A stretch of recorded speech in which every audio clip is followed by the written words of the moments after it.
Today's kernel is going out to Jeff, who wrote in and said, I just saw your video on why you should be a boring investor, and it echoed so much of what I preach.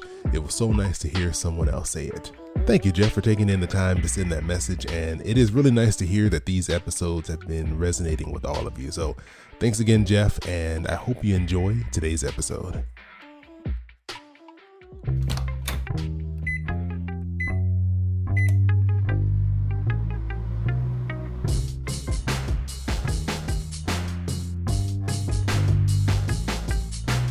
Hey, this is Chris. Hope you're doing well, and welcome to Popcorn Finance, the show where we discuss finance and about the time it takes to make a bag of popcorn. I don't know if you remember, but back in episode 235, I was joined by Lisa Rowan. She is a personal finance writer and author of the book Money Hacks, which contains over 275 different tips and tricks to help you decrease your spending and increase your savings. It was a really cool compilation of all these different pieces of advice.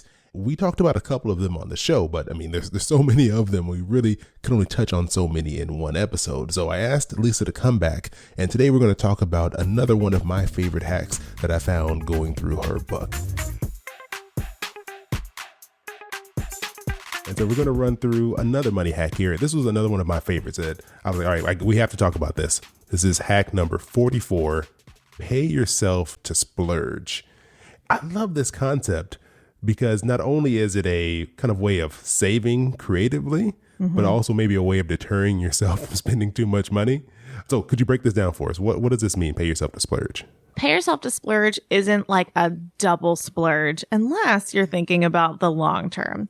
You know, we've all had those moments where we see a price tag on something and we're like, maybe I should just treat myself. Like me during all the months of quarantine, I've been like, maybe I should just treat myself. I've been home all this time. But there's a test to see if you can afford it.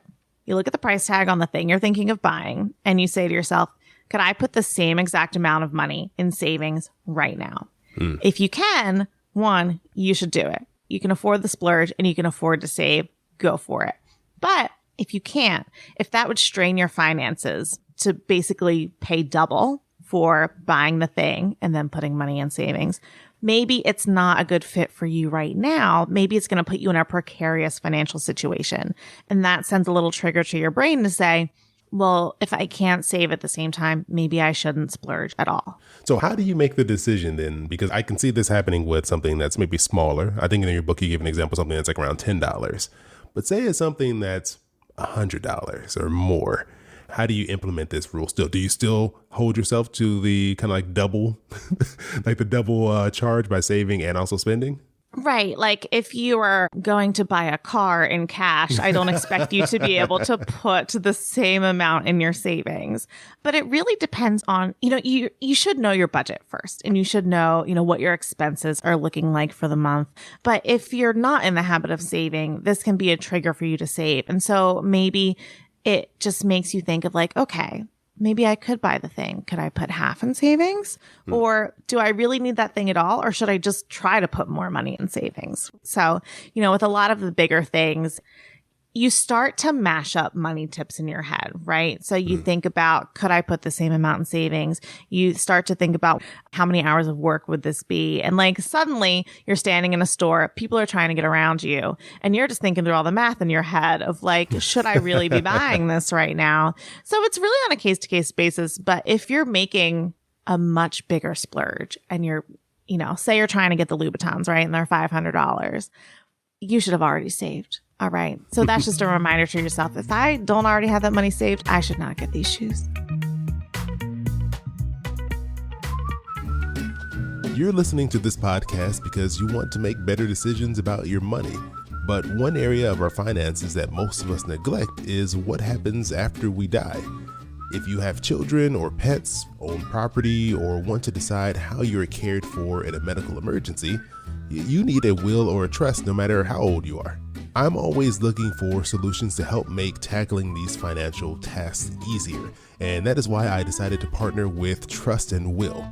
At trustandwill.com, for as little as $39, you can nominate guardians for your children, determine who gets your stuff, and plan for future medical care in as little as 15 minutes. And you get 10% off plus free shipping by visiting trustandwill.com/popcorn, or just go and click the link in the show notes. And as always, I like to use anything before I recommend it here on the podcast. That's always very important to me. And I was able to take a super short quiz on trustandwill.com to determine what type of document I would need. And they walked me through the entire process step by step. Did you know that if you die without a will or trust, each state has its own set of rules for how your assets are handled? They'll actually go in and freeze all of your assets until every detail is sorted out. And then the courts get to decide who gets your money, and you have no say at that point. And so that's why it is so important to create a plan on your own terms. Trust and will documents are designed by estate planning experts and customized for the state you live in. And with live customer support 7 days a week, trustandwill.com's team is available to answer any questions you have while setting up your plan. So to gain peace of mind and finally set up that will or trust you've been thinking about, head to trustandwill.com/popcorn and get 10% off plus free shipping of your customized legal documents. Again, that's trustandwill.com/popcorn.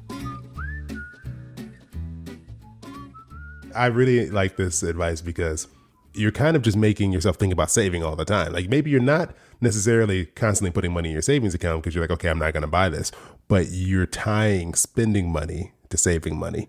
And you need whatever reminder you can get to actually force yourself to put more money in savings because it's not always fun. Right. It's not always fun. So, use the tools that are available to you. If you have a bank account that lets you round up and put the change into savings, or if you can put, like micro amounts of savings in every day to a savings account, like that can help you get on that road. But if you don't have access to, one of those apps or haven't used one before, start to think about it in your head. Like, okay, we always talk about coffee because it's the easy thing, but the $3 cup of coffee. Okay, I didn't plan for that. Could I also put $3 in savings? If yes, and I'm comfortable with that, then maybe I can get the cup of coffee. Just don't forget to actually put the money in your savings. Don't get the cup of coffee and forget because now you're all wired and running around. Do both parts. Yeah, don't just do it in your head. That is the key. That is the key to make this work. Yeah. Lisa, thank you so much for sharing some more of your tips. If you want to learn even more money hacks, even more great ways that you can save more money, earn more money, check out Money Hacks, 275 plus ways to decrease spending, increase savings, and make your money work for you. Lisa, thanks again for joining me on the show. Thanks so much for having me. And thanks to all of you for listening to another episode. As always, if you have a question or a topic that you would like me to discuss here on the podcast, please feel free to reach out to me via email. You can message me at questions@popcornfinance.com, or you can just come over to Instagram and send me a message over there. You can find me at Popcorn Finance Podcast.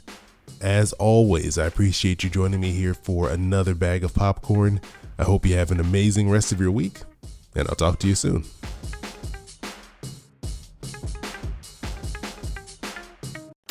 That boy keep it poppin' like Mary Poppins.